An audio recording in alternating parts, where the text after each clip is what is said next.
അങ്ങനെ നമ്മുടെ ഹൈദരാബാദ് യാത്ര ഇവിടെ തുടങ്ങാണ് കേട്ടോ.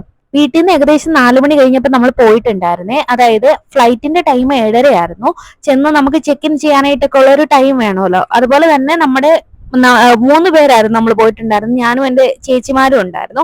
നമ്മുടെ 3 പേരുടെയും ആദ്യത്തെ ഫ്ലൈറ്റ് ആയതുകൊണ്ട് എയർപോർട്ടിലെ പ്രൊസീജിയർ ഒന്നും നമുക്ക് അത്ര ഫെമിലിയറും കൂടെ അല്ലല്ലോ. അതുകൊണ്ടാണ് നമ്മൾ നേരത്തെ പോയിട്ടുണ്ടായിരുന്നത്.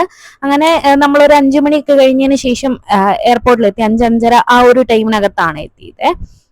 ട്രിവാൻഡ്രം എയർപോർട്ടിൽ ഡൊമസ്റ്റിക്കും ഇന്റർനാഷണലും ഉണ്ട്. അങ്ങനെ നമ്മൾ എയർപോർട്ടിൽ ചെന്ന് ടിക്കറ്റും കാര്യങ്ങളൊക്കെ എടുത്ത് വെക്കുകയാണ്.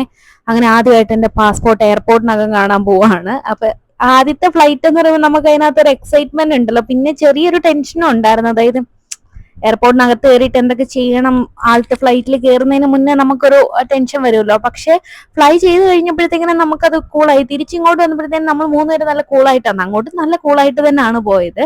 എയർപോർട്ടിൽ ഫസ്റ്റ് പോകുന്നവർ ഒന്നും കൊണ്ടും ടെൻഷൻ അടിക്കേണ്ട. അതായത് അവിടെ ഇഷ്ടംപോലെ സ്റ്റാഫ് ഉണ്ട്. പിന്നെ അവിടെ എല്ലായിടത്തും എഴുതി വെച്ചിട്ടുണ്ട്. നമുക്ക് സെൽഫായിട്ട് തന്നെ എല്ലാം നോക്കി ചെയ്യാവുന്നതേ ഉള്ളേ. നമ്മൾ ചെന്ന് ചെക്ക് ഇൻ ചെയ്ത് അത് കഴിഞ്ഞിട്ട് ഗേറ്റ് നമ്പർ 2 ആയിരുന്നു നമുക്ക് പറഞ്ഞിട്ടുണ്ടായിരുന്നു. അവിടെ കുറെ നേരം വെയിറ്റ് ചെയ്ത് കഴിഞ്ഞപ്പോൾ ഗേറ്റ് ചേഞ്ച് ചെയ്തു, 3 ആക്കിയിട്ടുണ്ടായിരുന്നേ. അങ്ങനെ നമ്മൾ ഫ്ലൈറ്റിൽ കയറാൻ വേണ്ടിയിട്ട് ഇങ്ങനെ ക്യൂവിൽ നിൽക്കുകയാണ്. ആ സമയത്ത് നമുക്കൊരു വലിയ എക്സൈറ്റ്മെന്റ് വരുമല്ലോ. ഇത് നമ്മൾ ഫസ്റ്റ് ടൈം ആണല്ലോ നേരിട്ട് എക്സ്പീരിയൻസ് ചെയ്യുന്നത്. അങ്ങനെ ഫ്ലൈറ്റിൽ കയറുന്ന എക്സൈറ്റ്മെന്റിൽ നമ്മളിങ്ങനെ വർത്താനമൊക്കെ പറഞ്ഞ് കുറെ നേരം നിന്നു. ചെക്ക് ഇൻ ചെയ്യാൻ ചെല്ലുന്ന സമയത്ത് നമുക്ക് 3 പേർക്ക് ഓൾറെഡി ബോർഡിംഗ് പാസ് ഉണ്ടായിരുന്നു. അതുകൊണ്ട് ചെന്നതിന് ശേഷം പിന്നെ ബാഗേജ് ഉണ്ടായിരുന്നു ചെക്ക് ഇൻ ചെയ്യാൻ വേണ്ടിയിട്ട്. അപ്പൊ ബാഗേജ് ചെക്കിംഗ് കൗണ്ടർ എവിടെയാണെന്ന് നോക്കുക. ബോർഡിംഗ് പാസ് ഇല്ലാന്നുണ്ടെങ്കിൽ ബോർഡിംഗ് പാസ് എടുക്കുക. അല്ലെങ്കിൽ നമ്മുടെ ബാഗേജ് ചെക്ക് ഇൻ ചെയ്യുന്ന സമയത്താണെങ്കിൽ നമുക്ക് ബോർഡിംഗ് പാസ് ഇഷ്യൂ ചെയ്ത് കിട്ടുവേ. അതിലുണ്ടായിരിക്കും നമ്മുടെ സീറ്റ് നമ്പറും ഏത് ഗേറ്റിലാണ് നമ്മുടെ ഫ്ലൈറ്റ് വരുന്നതെന്നൊക്കെ ഉള്ളത്. അതിനുശേഷം ചെക്ക് ഇൻ ചെയ്തതിന് ശേഷം നമുക്ക് സെക്യൂരിറ്റി ചെക്ക് ഇൻ ഉണ്ടായിരിക്കും. അതും അവിടെ എഴുതി വെച്ചിട്ടുണ്ട്. അപ്പൊ എന്തെങ്കിലും ഇലക്ട്രോണിക് ഐറ്റംസ് ഒക്കെ നമ്മുടെ ബാഗിൽ ഹാൻഡ് ലഗേജിൽ ഉണ്ടെന്നുണ്ടെങ്കിൽ അത് ജസ്റ്റ് ഒരു ട്രെയിൽ വെച്ചിട്ട് സെക്യൂരിറ്റി ചെക്ക് ഇൻ കഴിഞ്ഞിട്ടുണ്ടെങ്കിൽ നമുക്ക് പിന്നെ വേറെ ഒന്നുമില്ല, നമ്മുടെ ഗേറ്റ് നമ്പറിൽ വന്നിട്ട് വെയിറ്റ് ചെയ്യാമേ. പിന്നെ ലോഞ്ചിൽ ഒരുപാട് ഷോപ്പും കാര്യങ്ങളൊക്കെ ഉണ്ടായിരിക്കും. അവിടെ നമുക്ക് ജസ്റ്റ് ഒന്ന് എക്സ്പ്ലോർ ചെയ്യാവുന്നതാണ്. ഫ്ലൈറ്റ് കയറിയതിന് ശേഷം നമുക്ക് സീറ്റ് കണ്ടുപിടിക്കാന്ന് പറഞ്ഞാൽ അത്ര പാടുള്ള പരിപാടിയൊന്നും അല്ല, അവിടെ എഴുതി വെച്ചിട്ടുണ്ട്. അതൊന്നും നമുക്ക് ഒരു തരത്തിലും ടെൻഷൻ അടിക്കേണ്ട കാര്യമില്ല. അങ്ങനെ നമ്മുടെ ഫസ്റ്റ് ഫ്ലൈറ്റ് ഫ്ലൈ ചെയ്തു തുടങ്ങി. കയറിയ സമയത്ത് മഞ്ഞ് കൊണ്ടിട്ട് അതിന്റെ വിൻഡോ ഒക്കെ ഇങ്ങനെ മഞ്ഞ് മൂടിയിരിക്കുകയായിരുന്നേ. അപ്പൊ ഇങ്ങനെ ഫ്ലൈ ചെയ്ത് തുടങ്ങിയപ്പോഴത്തേക്കിനും ഉയരത്തിലേക്ക് പോകുമ്പോഴത്തേനും ചൂട് അടിക്കുമ്പോഴത്തേനും ആ മഞ്ഞ് ഉരുകി നല്ല വ്യൂ ആയിരുന്നേ.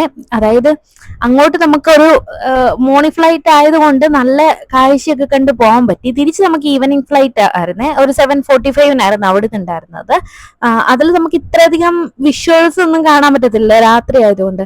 ഇത് ശരിക്കും നല്ലൊരു എക്സ്പീരിയൻസ് ആണ്. അതെനിക്ക് അങ്ങനെ പറഞ്ഞു ഫലിപ്പിക്കാൻ വേണ്ടിയിട്ട് അറിയത്തില്ല, നിങ്ങൾക്ക് തന്നെ ഈ വിഷ്വൽ കണ്ടാൽ മനസ്സിലാവുമല്ലോ. അങ്ങനെ നമ്മൾ ഫ്ലൈ ചെയ്ത് ഹൈദരാബാദ് ലാൻഡ് ചെയ്യാൻ പോവാണ്. ഹൈദരാബാദ് രാജീവ് ഗാന്ധി ഇന്റർനാഷണൽ എയർപോർട്ടിലായിരുന്നേ നമ്മൾ ലാൻഡ് ചെയ്തിട്ടുണ്ടായിരുന്നേ. അങ്ങനെ എയർപോർട്ടിൽ ഇറങ്ങിയതിന് ശേഷം ബാഗ് കിട്ടുന്ന കാര്യത്തിൽ ടെൻഷൻ അടിക്കേണ്ട, അത് അവിടെ എഴുതി വെച്ചിട്ടുണ്ട്. അത് നോക്കി അങ്ങ് പോയാൽ മതിയേ. എയർപോർട്ടിൽ ഒത്തിരി കാണാൻ വേണ്ടിയിട്ട് ഒരുപാട് ഇങ്ങനത്തെ സംഭവങ്ങളൊക്കെ ഉണ്ട്. നമ്മൾ അധികം നേരം ഒന്നും എയർപോർട്ടിലൊന്നും സ്പെൻഡ് ചെയ്തില്ല. നമുക്ക് ക്യാബ് ഒന്ന് വെയിറ്റ് ചെയ്യായിരുന്നു. അതുകൊണ്ട് നമ്മൾ ഒരുപാട് നേരം ഒന്നും നിന്നില്ല. പിന്നെ ബാഗേജ് ഒക്കെ എടുത്ത് ബാഗ് അവിടെ വന്നിട്ടുണ്ടായിരുന്നു. അതിനൊന്നും അധികം സമയം നമ്മൾ അങ്ങനെ വെയിറ്റ് ചെയ്യണ്ടാവുന്നില്ല, ഡൊമസ്റ്റിക് ഫ്ലൈറ്റ് ആയതുകൊണ്ട് തന്നെ. അങ്ങനെ നമ്മൾ ഹൈദരാബാദിൽ എത്തിയിരിക്കുകയാണ്. അത്രേ ഉള്ളൂ നമ്മുടെ ഈ ഒരു കുഞ്ഞു വീഡിയോ. ഇഷ്ടപ്പെട്ടെങ്കിൽ ലൈക്ക് ചെയ്യുക, ഷെയർ ചെയ്യുക, സബ്സ്ക്രൈബ് ചെയ്യുക. താങ്ക്